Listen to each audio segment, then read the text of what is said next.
Okay, there we are. I'll start recording now. Thank you. Good afternoon, everybody. Thank you ever so much for attending our meeting of the Climate Change and Nature Recovery Service Transformation Committee today. The last couple of times we've just introduced ourselves, but I think we're getting familiar with each other now, so we won't do that again. You'll be glad to hear. We've got two fairly chunky items on the agenda today. So without further ado, I'll crack on with the agenda. So first of all, had we had any apologies for absence? Apology from Councillor Oliver Jones. Oliver James. James, sorry. Yeah. James, sorry. Yeah. And are there any disclosures of personal or prejudicial interest for any those to share yet, Councillor Rice? Yes, as a member of staff of Pembrokeshire Air Trust. Okay, lovely. I'm not seeing any others. Hopefully you've all had a chance to look at the minutes of our last meeting. Could I get a proposer of those, please? Lovely, Councillor Rice, and a seconder. Councillor Keaton, lovely. Are we all happy to approve those as a true, accurate record of our discussion last time? I think it is only the three of us in the room, isn't it? We haven't got anybody online. No, okay. Lovely. So our first substantive item on the agenda today is the Local Nature Recovery Action Plan for Swansea. So we had a fairly comprehensive presentation on this at our last meeting, and the committee have since met in a more informal working group type setting. Sorry, just welcoming Councillor Lawson onto the call. So what we've got in front of us today is kind of the final version, which incorporates a number of our comments, but I'll hand over to officers who I think are online to take us through today. Yeah, thank you, Chair. So as you say, this follows on from an earlier meeting on the 17th of July and then the workshop on the 31st of July. So where members had the opportunity to discuss the content of the report and raise comments, which we have incorporated into this final draft that is with you today. So the report seeks your endorsement of this draft LNP. There were, just to mention, there were other minor comments that were made that weren't relevant to the Local Nature Recovery Action Plan, but were more relevant for the Section 6 plan. So we've captured those and we will be integrating those into the Section 6 plan when it's brought forward later this year. So the draft Nature Recovery Action Plan was actually approved by the Local Nature Partnership at its meeting this morning, unanimously approved, which is very encouraging. And so it's now seeking endorsement from this committee prior to it being forwarded on to corporate briefing and council on the 9th of November. So members are just asked to approve the recommendations or any other comments that you might have at this stage. That's lovely. Thanks, Deb. I know a few of us have had correspondence in the last week or so from residents seeking assurances on river, the health of our river habitats, and I just wanted to flag that because it is referenced in the Local Nature Recovery Action Plan. But I have had really reassuring correspondence from both Tom Evans in planning and also Tom Price, environmental health. So the Swansea LDP contains a very clear planning policy on the protection of water resources, which states that development that compromises the quality of the water environment or does not comply with good water resource management will not be permitted. And there's other pieces there which I will circulate with any committee member who's had that correspondence and wishes to have those reassurances. And then also on the environmental health side, really recognising the importance of NRW's and Welsh Water's responsibilities in this area, because the correspondence was specifically about farming and runoff into our rivers. So I'm content that that's kind of covered within existing policies, and we can, if we want to, kind of look at it again in our Section 6. But it did very briefly come up when we were discussing it in our working group, and yeah, I'm confident that we can take those assurances. So with that, I'll hand over if there are any other comments or questions. Yeah, Councillor Rice. Thank you, Chair. And it's good to hear those reassurances as well, because I think, like anybody in the room, we've probably received quite a few emails about that. It's a pity I couldn't make the meeting of the working group, but what's come out of that and from the officers is a really strong report. I think it's a really good action plan. There are some opportunities, I think, to marry up with the LDP, as you previously mentioned about the pollution into rivers. But I think there's also a potential for more special planning guidance that we can have a look at. And it's really, I suppose, being aware of when the right stages are to do that and to be able to introduce those into the LDP.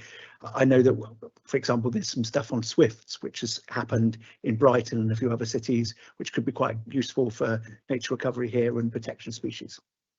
Okay. Okay, thanks. We have got Councillor Hopkins on the call. I don't know whether you wanted to respond to that comment, David.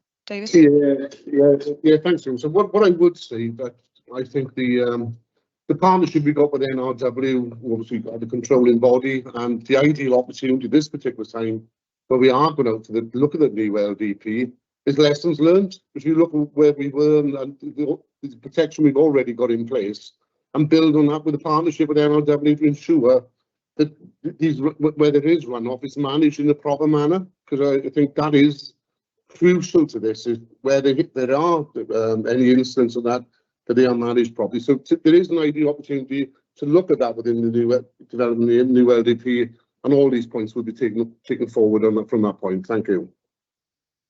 Lovely, thanks. Councillor Keaton. I don't know if it's working. Good. Yes, we are doing some good work with the Swifts. I know that we, as we're building new council properties, we are putting Swift boxes in, so that's good. So we are doing stuff. We can never do enough. Is there any other comments? I've got a couple myself, if not. Okay, so my first comment. Oh yeah, sorry, Councillor Baker. Up our area, we got how can you say, a black lane, they call it. It's Penplatch Road, old road where the houses used to be. We got the farm adjudicating this. It used to be just a little babbling brook. Now this brook, the farm have dug it out over the years. All the crap is going in there. People are jumping in there. It used to be a little babbling brook. Now it's over 12 foot in height. Oh, God knows how wide. I'd like a word with Cyril later, because I did discuss it with you when we were out about once, and it's getting really bad. People are worrying about the dumping, when something was really nice years ago has turned into something really awful, made by the ex-farmer that was there to try to stop his cattle coming out. For the pollution he has put in the grounds, that side of Penplatch Fields, is ridiculous. And it's all running into the problem. Well, it's not a brook anymore.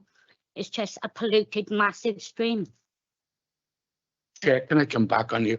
Can you, after this meeting, come and speak to me, because that is a ward problem, and just to make things easier in the meeting here, I'll take that offline if you don't mind. Yeah, that's okay, Cyril, but I'm disappointed that these farmers are getting away with all, like, digging out extra land which doesn't belong to them, polluting the grounds the way they are with spraying, and especially with the muck spraying. I know it does smell, but it's more natural, they say, but that is going into the water as well. It is really annoying. It's not only our area, it's all surrounding farm areas around different estates in Swansea. So I would reiterate the response we've had there in terms of if there are specific issues in wards, if we take those up with the relevant council cabinet members, I'm sure you'll be really happy to take those up. Councillor Hopkins, I can see you've got your hand up. Did you want to come in on that as well? It was very much in that vein that, look, we'll take this offline. I know we said there are pollution issues in the river falls into my portfolio, and I'm sure myself and Councillor Anderson will meet on site to have this discussion to look for a long-term solution. Could I just say, when we are talking about farmers spreading, it is very much a control measure. And what I would say, we do work with farming industry to make sure that all practices meet certain standards. It don't just happen. So we do work very closely with the farming community. I don't think we get the runoff issues in this area that some other huge farming communities do actually suffer. So to have that problem. So I'm more than happy to meet on site to have this discussion. For the wider issue, I think we need a further debate at some point. Lovely, thank you. So the couple of points I was just going to make on the local nature recovery action plan. The first is, I have said it in the past, but I'll say it again. I think it's a really excellent report. It's a very engaging, easy to read document, and that is actually quite rare in these sorts of quite, you know, hefty strategic documents. So real congratulations to the team who've put this together. Connected to that, I have said in the working group, but just to reiterate, I think there are some really useful kind of images, infographic type pieces within the document that could just very easily be lifted up and used in social media to help engage the public, given that one of our objectives under this plan is to do that. I'm delighted to hear that the expertise to do that is in-house, so we should be able to do that, but I really hope to see that coming through in our, you know, in the council's social media, because yeah, there's some really excellent kind of resources available right here in our laps, so let's get out and use them. Did you want to come in on that, Christina? Yeah, just to confirm that, yeah, the any infographics and pages, like the infographics, can be easily extracted, and that yeah, there are plans for when the document is obviously getting officially published, that yeah, I will try and coordinate with the Councillor Tom's team and also the Swansea Local Nature Partnership Twitter page and things like that. Brilliant. Okay. So if we're happy, committee, the recommendations are in front of us to endorse this report before it goes in front of Cabinet. Are we happy to take that recommendation? If I could see those in favour. Yeah, that's unanimous. Lovely. Okay, thank you ever so much. And again, congratulations on an excellent piece of work. Lovely. So we'll move on now to the next substantive item on our agenda, which is the future waste strategy. So again, this follows on from a discussion that we started at the last meeting, very get up and go kind of agenda item. I thought we actually got to have a look at some boxes and bags. There's another couple of items for us to consider here at committee, and then I'm very grateful to see already some feedback from that discussion that we had at the last meeting. So I think I'm handing over to, oh sorry, were you trying to come in, Deb? I was just going to ask, would it be okay if we left now, or do you want us to stay? Yes. Okay, thank you. Thank you so much. Thanks very much. Okay. Am I handing over to yourself, Cyril? Yeah, Councillor Anderson. Yeah, thank you, Chair, for inviting us today for this future waste strategy. We're asking the committee to review or view and their findings on the recommendations below. Secondly, I'd like to thank Matt and Chris Owles for their work in putting this report together. The Council adopted the 2022-25 waste strategy, which is our current strategy, in January 22. The current strategy outlined the actions required to achieve Welsh Government's 70% statutory recycling rate by 24-25.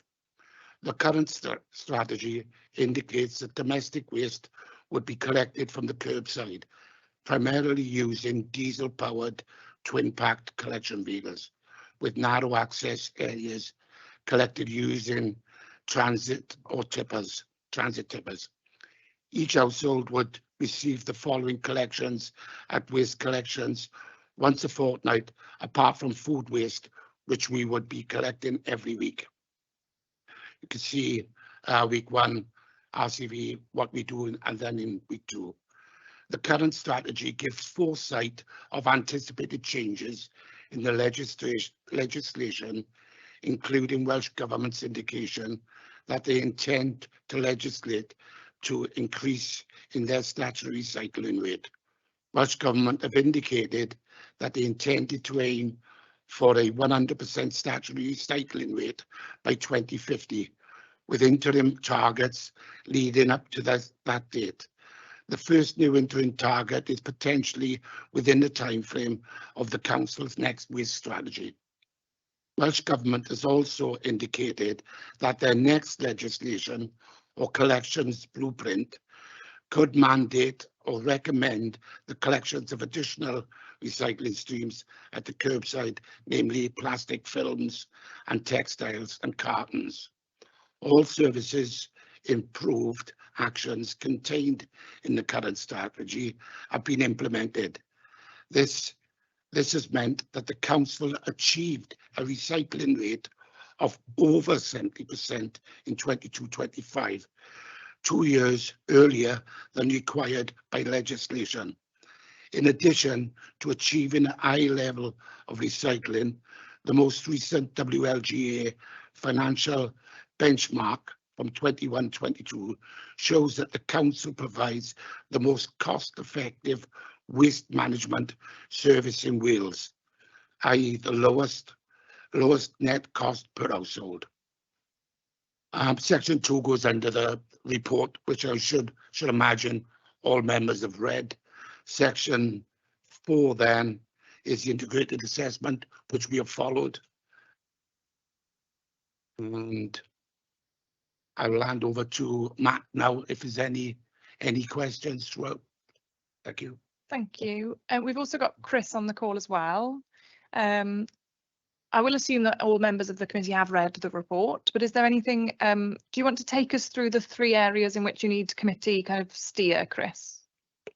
Yeah, thanks, Jay. If I could, very briefly, I'll take the committee through those 3 areas. So what we're looking at, the 3 different areas are around increasing recycling through trials of the collection of additional waste streams, running a trial to free up recycling collection resources and also to reduce vehicle mileage. And then thirdly, to give some feedback on our previous meeting around the introduction of increased reusable containers. So if I take them one at a time, and I'll pause in between each one to see if there are any questions. Paragraphs 3.3 and 3.4, they cover the service wishing to run trials for the collection of new materials. And these potentially could be plastic film, cartons or Tetra Paks, and also textiles at the curbside. The number of houses covered by such a trial and the length of a trial would be determined based on really what the service can manage in terms of workload, and also what the recycling reprocessors can deal with to give us feedback on the quantities and the quality of that material collected. So what we're looking to do is really have the committee's views on the introduction of the trials for the additional waste collections. So if I pause there in case there are any questions. So any questions on trialling additional recycling of plastic film, Tetra Pak cartons and textiles? Yeah, Councillor Rice and then Councillor Keaton. Thank you. I think it sounds a great idea to have a more additional recycling materials collected and to be able to reduce down the landfill. It's just really how that's going to be done in terms of numbers of collections, mode of collection, you know, how do you want people to separate things out? I think the devil's a bit in the detail there, but in principle it sounds really good. So is there any provisional ideas about how you'd separate out things like textiles or film or from the waste that's already collected? Chris, can I just take Councillor Keaton's question and then kind of come back to you with both of those? Well, it was over a similar thing. I was concerned about how they were going to collect it, and we were talking, I think, a few meetings back about the kind of refuge collection things vehicles we'd have to invest in. So it's chicken and egg, really. It's are we going to go for an electric but very heavy vehicle that's going to collect all this stuff, and what's it going to look like, and how much do you have to know beforehand before you know, of what you're going to get collected, and how are you going to separate it, and how is it, well, I want it to happen, but how is it going to pay for itself? Is it going to be, is there some business on the other side that we can use, that we can work with to recycle the fabrics and things? I don't think we can recycle the plastic waste, can we? Thank you. Thanks. So Chris, over to you. Yeah, obviously the devil is in the detail, and what we would do as a trial, we would look to use our existing vehicles, and we would look to collect those 3 different streams in single-use bags, so then they can be easily separated out because we already do a quality check on these waste streams at the baling plant. So then we will be able to manually remove the different bags of different material for bulking and then sending on to the processors. And a lot of the practical detail, that's why we need the trial, because the trial will show us what sort of volumes residents will put out for recycling of each of the streams. It'll tell us when we send them to the processors and they look to further separate them, it'll tell us what the quality is like, and also either what sort of value that material has, or indeed what cost it has in being recycled. So there's a whole raft of questions there which the trial will be designed to help us answer. So in terms of, very briefly, in terms of the detail, we'd use our existing collection vehicles. We may need to increase resources slightly for the lorries that are participating in the trial on any particular day. But in essence, we would look to do it at cost. And that's why the scale of it is really important for us. We don't want to have a trial which is so large that it ends up costing us a lot of money. And then potentially the results of the trial may indicate that some of the streams are not practical to continue collection of. I hope that answers most of those questions raised. I'm getting nods in the room, Chris, so that's good. I think it might be helpful to understand as well why those three types of material have been sort of singled out as the next stage of recycling. It's obviously great that Swansea has got the most cost-effective recycling scheme in Wales. I will just reiterate that. But yeah, why these next? Because in particular, textiles, I suppose, surprised me a little bit, because how often do we have textiles to put out? But I'm sure you've got good modelling on that, Chris. Yeah, and it is about modelling. Welsh Government have funded a composition analysis of residual waste across Wales.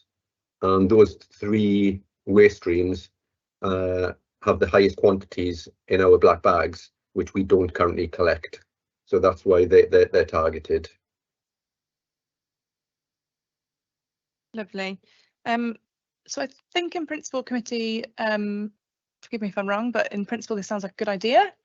I'm getting nods in the room. Are there any other questions or comments before we kind of go on from this one? So yeah, I think committee is generally supportive of the trialling of additional recycling streams, and those three streams in particular.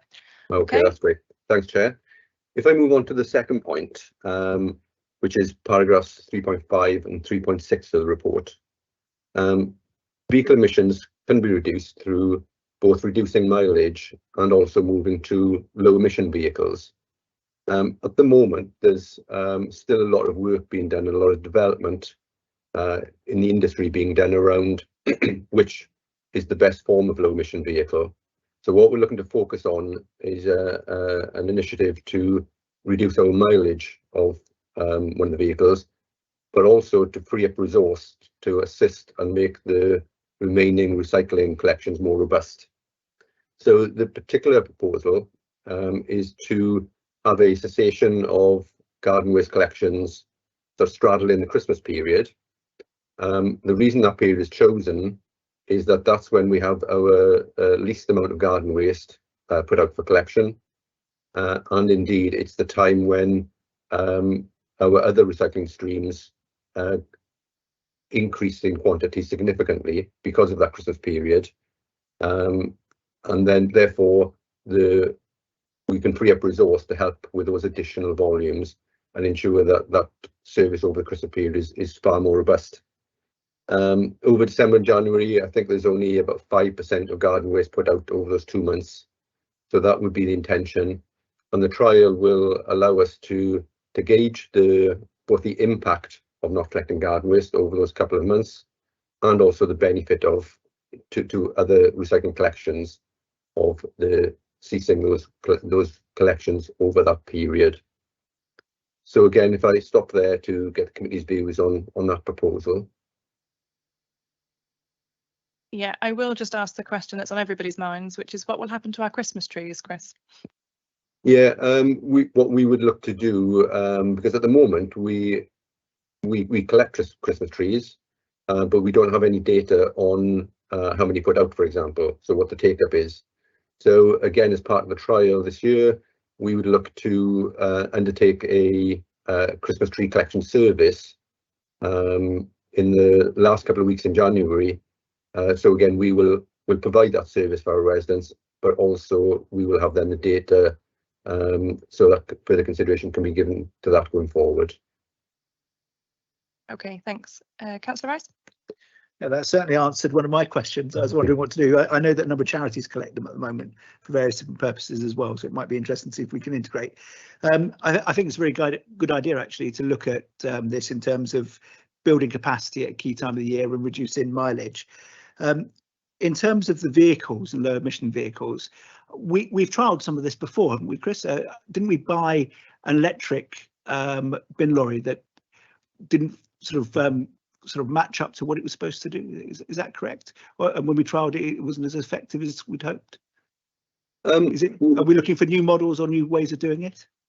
We have we purchased one electric refuse collection vehicle with some support funding from Welsh Government, who covered the difference in cost.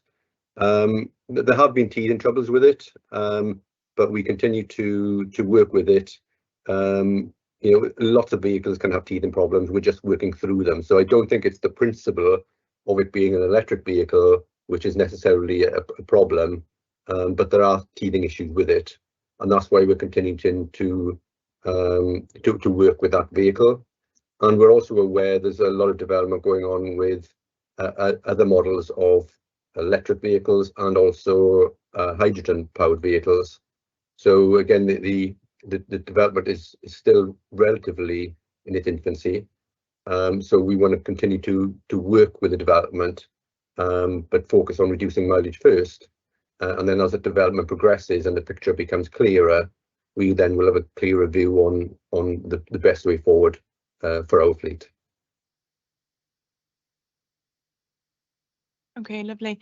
Could I just ask, Chris, has any thinking or modelling been done on the potential risk that come the first week of February, when you do your first garden waste collection of the season, you're getting a lot more waste than you would normally expect on a fortnightly collection, and that might cause a bit of an issue with that first collection? The potential to have a slight increase in tonnages, but the amount that we collect through December and January is so low, we wouldn't anticipate it being a problem, and it still will be significantly less than we would collect through the spring and summer months. But it is something that potentially we would need to, as soon as we start, we would need to assess our resources, and if they are struggling, then we would need to support that service to ensure that we can clear any garden waste put out in those first 2 weeks in February.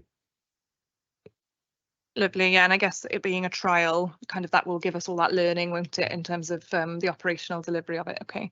Absolutely. Lovely. Any other comments or questions on this particular aspect? So the proposal is that we have a seasonal garden waste collection. Committee generally supportive of that? I'm seeing some nods. Yeah, I'm seeing nods from all committee members, Chris. We are supportive of that. That's great. That's great. Maybe with the last point, I hand over to Matt. I know Matt has a sample in the room, so maybe Matt can give feedback on the work the team have done since our last meeting, based on the good questions raised by the committee last time and the asks of the team by the committee. And so we now think that we have a strong direction going forward. So we just like the committee's views on that. So Matt, can I hand over to you to run through the work that was being carried out? Yeah, so hopefully using the buttons in the right way, and hopefully the camera tracks me. Short camera isn't tracking. Yeah, okay. Just possibly along, have to get a magnifying glass out to see it. Right, okay. So committee asked us look at reusable containers for glass and cans and paper and card. At the last thing we presented an open top box for glass and cans, and the committee asked could we find one with a lid and handle. This is a little lidded and handled box. We spent quite a lot of time speaking to every manufacturer we could find over the last couple of weeks. And long story short, what they told us is what's on the shelf is what's available. We can't go and make anything else without spending an awful lot of money, even just to run a sample. So in terms of what's on the shelf, there are a couple of different options, but this is a 40 litre lidded and handled box. So it does the will seal if tipped, glass shouldn't come out of it. There are other versions available which don't seal as well and almost give all the same problems that sort of an unlidded handled box has. So all bar just sort of procurement and actually just sort of checking if anyone else comes out the woodwork. This appears to be sort of one of the better versions of it. It's also fairly lightweight, so about 1 kilo in and of itself, so not much more than a 23 litre food caddy. So we'll have questions about sort of lighter or smaller versions of it, which we'll have to run through. But by and large, 98% of our properties would probably find something like this is suitable. So that's the sort of current favourite, if you like, for glass and cans. In terms of paper and card, issue with this type of container is you put a 12-inch pizza box in it, actually put paper on top of it, and the pizza box jams and you can't tip it out without sticking your hand in and pulling stuff out. So potentially get into musculoskeletal issues for our crews emptying it. There aren't many other versions of it. You can get sort of things with one-sided tapers, but again, they don't really release 12-inch pizza boxes. Other boxes of a similar size with 4-sided tapers actually don't have an integral lid and don't have a handle. So from paper and card point of view, the chances are the lids would blow off. We end up with wet paper and card, which isn't as recyclable. Plus, from a crew point of view, you've got a lot more bending down to lift the box, which is lower to the ground. So it doesn't appear as if there's a suitable box or caddy for paper and card. We continue to look at Hessian sacks and potentially a waxed Hessian sack with sort of an integral lid which sort of seals, possibly similar to our plastic RBP. The manufacturers are making a couple of samples for us to have a look at. But ultimately, I think the question for the committee is, I think a glass and cans caddy similar to this is probably the best suitable product, and a Hessian sack is probably the most suitable product for paper and card. Lovely. Can I just first of all thank the team for going away and responding to our feedback so promptly, because I think you can really see that directly responds to the points that were raised at the last meeting. So thank you for that. Can you just remind me the size of that box? Is it similar to the box that we looked at last time in terms of the volume of the box? Yeah, this box is 40 litres. The Bregend box we brought along last time is 40 litres, just without the lid. Lovely. Okay. Are there any questions or comments on this? Yeah, Councillor Baker. No, we got bigger families up on the housing estate, so you're talking 4, 5, 6 children. Would they be given 2 of them boxes then, a family of 4 or a family of 3? Because I know there's a family of 3 by us, and they put out on the green bag day, there'd be 3 cans and glasses out and they paper separate. Yeah, I think exactly the same as we do for reusable pink bags. If families have larger volumes of waste, they have multiple reusable pink bags. They'd have multiple reusable glass and cans containers. So, Right, yes. that's good. Yes, that was my concern. I looked at this, a family of 3, and thought, would that be big enough for 2 weeks of jars, bottles and cans? And I would worry we'd need a few of those, I think. Would we have to pay for them? I think we do exactly the same as we would for reusable pink bags. We provide recycling containers free of charge, so I think just continue providing those free of charge as well. Okay, thank you. I think having looked at that, that's a really good solution. You've taken on board all the points that we raised last time, and my concern last time was obviously with open caddies, stuff could get everywhere and glass could get everywhere. So yeah, as the chair said, well done for coming back with a good solution. Thank you. That's great. I mean, I'm personally quite excited about this element of the waste strategy because we have the potential here to reduce single-use plastic to the tune of 10 million plastic bags a year, which is a pretty incredible stat. So yeah, I would just reiterate the thanks that you've taken quite seriously our comments, I think, and we sort of look forward, I think, as a committee to the trialling of these new containers and look to see how it progresses going forward. Okay, is there anything else on your report? Oh, sorry, Councillor Rice. I just wanted to ask another question related to the waste strategy, if I could. It's not mentioned directly in here. I also wanted to issue a thank you as well. I wanted to thank Councillor Anderson for all the lovely new bins that we have over the uplands, which are being well utilised and used by the general public there. I just wanted to add one point, which I raised previously with some of the members here, is that we seem to be slowly but surely getting rid of all of our recycling bins for the public. So, for example, in key areas in the uplands or in the city centre, you would have bins which could also take glass and cans and some other recyclables. I understand the concerns about mixed recycling and the difficulty of separating them, but I think it's a little bit of a pity that we can't at least try some of those boxes in a new format in some of those areas that we're talking about, especially where there's a high sort of footfall of people who would maybe have glass cans or things like that available, because we are moving to one bin for everything, and I'm not certain we're separating the waste afterwards, are we? Oh, Chris has got his hand up on that one. If you want to come in there, Chris. Yeah, thanks, Chair. Yeah, as the member said, it's the recycling bins, the dual bins or the quad bins are generally quite contaminated with waste in each of the compartments. So they haven't proven very successful and a good source of any form of recycling.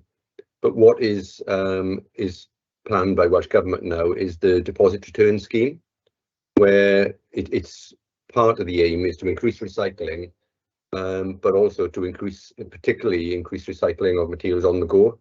So when you buy your can of pop or your plastic bottle of pop, you'll be charged a deposit on the container that you buy it in, which would encourage them people to take them back to reverse vending machines in supermarkets or anywhere where they sell that type of product, rather than actually use any litter bins. So again, I think that would make then the recycling bins even more redundant. So I think the investment being put into litter bins, I think it's quite right that they've been invested in the right way to improve our stock of litter bins and in terms of combining litter and dog waste, rather than the focusing on recycling on the go, which the deposit return scheme will deal with a lot of those issues and improve things significantly.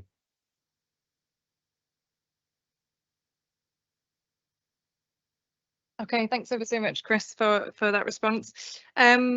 Lovely. So I've just double checked on the recommendations for this paper, and we've given our views on the three things asked. So I don't think there's any votes that we need to take on that one. So thank you ever so much. That brings us on to the last agenda item, which is our work plan. There's no changes to it this time. Just to point out that next time, 16th of October, the main topic will be the sustainable transport strategy. We've deliberately put this in on its own because we imagine it will be a very wide-ranging and quite comprehensive piece of work. So we'll be looking at that for the first time next time, and then we will come back to it in January. As always, if there are things that you would like committee to consider for the work plan, then do let me know, because I do meet with officers regularly to keep it under review. So that means that we've come to the end of our meeting. Thank you ever so much, and I hope you all go away now and can enjoy the sunshine. Thanks ever so much, everyone.